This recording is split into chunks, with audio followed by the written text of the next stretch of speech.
Hey guys, welcome back to my channel and welcome to another video. So for today's video, we will be talking about a topic that you guys have always asked me, and that is about how to study effectively and how to finish a total of 12 hours of studying in a day without feeling tired or, still have that motivation to stay up and finish what you need to finish. So today I will be wrapping up everything that I have learned while I was in medical school. So when it comes to medicine and medical school, there are so many topics that you have to study. It can be super overwhelming. I myself, as in super daming times na I would be so overwhelmed about what I need to study that sometimes I just go home and just stare at my books for like 5 minutes straight and think, oh, I have to finish this, I have to finish that. It's a normal occurrence and it's probably one of your first reactions to knowing what you need to study. When it comes to a very comprehensive exam, it would be better to actually break everything down into different topics or break down what you have to study. So let's say if you need to study an entire body system, it's better to break it down into study chapters or study topics. That would be easier for you to remember and actually be helpful for you when it comes to studying. Because as I mentioned, if it's too much information in one go, it will actually be more counterproductive and you're just going to be super stressed out that by the second hour into studying, you're just going to give up. The next one I can say is that you also have to set timestamps. So when you are studying, let's say you want to study for a 12-hour period or a 16-hour period of time, setting timestamps can help you be more organized on what you need to do. The best thing is to study smart and not study everything. Sometimes when you put so much information in your head, you'd forget about what is essential and what is, needed. So I'd say set timestamps for a certain topic, stick to it, and if you can't finish it and that certain timestamp, you can move ahead. You can always go back to it in another day. At least so that you can move on to another topic. Sometimes staying in a same topic would be counterproductive in that sense because you're not able to move to another topic. In an exam, when there are so many chapters that you have to study, sometimes they don't even take from the chapter that you study. So it's better if you're able to skim through and scan through all of the topics instead of just able to read, 1 to 2 chapters because you were too focused on a certain topic. Third is make studying a happy habit. People find studying very boring, but I actually see a lot of TikToks, a lot of videos where they find studying and, instead of dreading studying, they make it into a happy habit. So how do you make studying into a happy habit? So I guess number 1, by putting everything that you need to put on your study table, what you want to put, make it aesthetic, make it very nice looking, all your pens organized, whatever stickers you want, whatever stationery that you want to put in your books or in your notebooks, make it into something more of a hobby instead of just the act of just studying to pass an exam. The more you make it into a happy habit, it will actually help you in the long run because you'd actually look forward to studying and it would instead be a happy experience than a dreadful experience. I hope it gets across to you guys that when you associate an activity and make it into something like a happy habit, it would actually, be more meaningful in that sense, and it would actually translate into better grades, a better experience, and it would be something that you guys would look forward to and enjoy doing than actually just, do it for the sake of doing it. And I tell you, the 12 hours or 16 hours will just go by really quickly, and the next thing you know, you're up in bed watching your favorite TV show because you're able to finish what you need to finish and you were able to do it productively.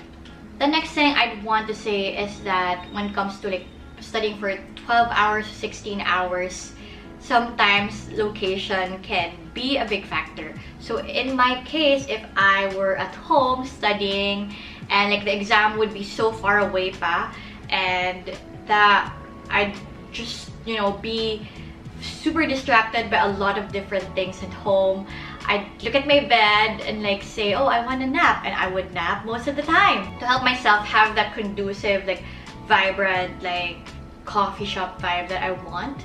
But at the same time, you can actually also do that for yourself at home. You can just play your favorite tunes, play your favorite music, and I'd say location and the ambience have a big factor into having this productive study. When you play music that is soothing to your ears, I mean, there are a lot of different studies that actually point out and associate that if you're studying with good music, soothing music, it actually helps you remember information more. So, I mean, there are studies that are about that, and I'd say yes, that in that case, it would actually be very helpful if you make your setting or like your location into a certain space that you want, your own and very personal study space wherein you're very comfortable and you're able to do what you want to do. The fifth one is, of course, take breaks. Your brain needs to take a rest too, so you should not make your 12-hour or 16-hour study time purely just study time. You have to also take breaks, to say 10 to 20 minute breaks. I'd say I do that all the time. I always have this sort of like social media sanity break. So it just doesn't apply to when I'm studying. It also applies to when I'm at work. If I would be so overwhelmed, so stressed, I just go on the side, like open up social media and just scroll through whatever I want to scroll through for like a good 10 minutes. It's very helpful for me in that sense. Breaks can mean different things. Maybe my break would be social media, but your break can mean eating something, your break can mean listening to your favorite music, your break can mean talking to your friends and family. So when it comes to breaks, always have that break and find that break so that you won't be burned out when you're studying. Next is, of course, sometimes we want to have people to study with and study around with, and actually forming virtual groups. Right now, of course, sometimes with the pandemic, sometimes people go into Discord, they go into Facebook video sessions. I like to go through about YouTube and like look into videos of other people studying. It actually helps me, and it helps me stay productive, seeing other people be productive.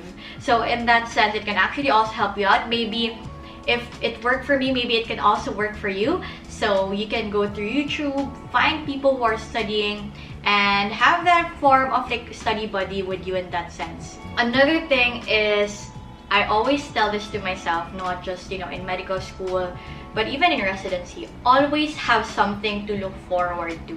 It helps me so much in different ways. Sometimes working long hours in the hospital as a resident can be very, very tiring.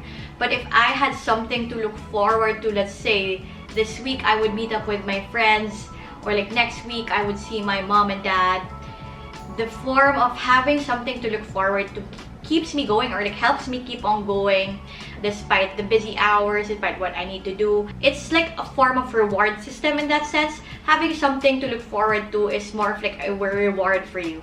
So if you're like studying and you're in medical school and you actually finish your 12 to 16 hours study time and you plan like a movie date with your friends or your family or your significant other, it would be like better to actually think of it that way, that I'm gonna finish my 12-hour and 16-hour study time, and at least at the end of the day I can reward myself by going on this movie, by going on this dinner.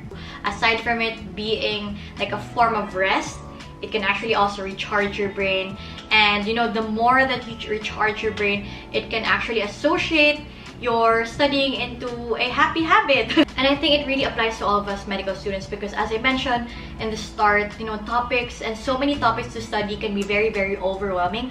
But once we get the hang of it, once we follow the same habits that I mentioned, 12 hours or 16 hours of studying can be very bearable, and it would be a very enjoyable experience.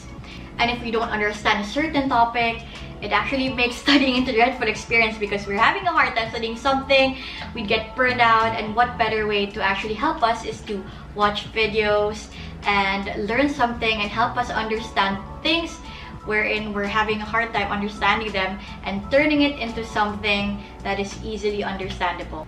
And I found a website which can actually help you with that, which is Kenhub. Learn anatomy faster with Kenhub. Kenhub is a great way for you to learn and study anatomy in a very interactive way. It is an online platform that combines multiple effective tools for learning human anatomy, history, and medical imaging.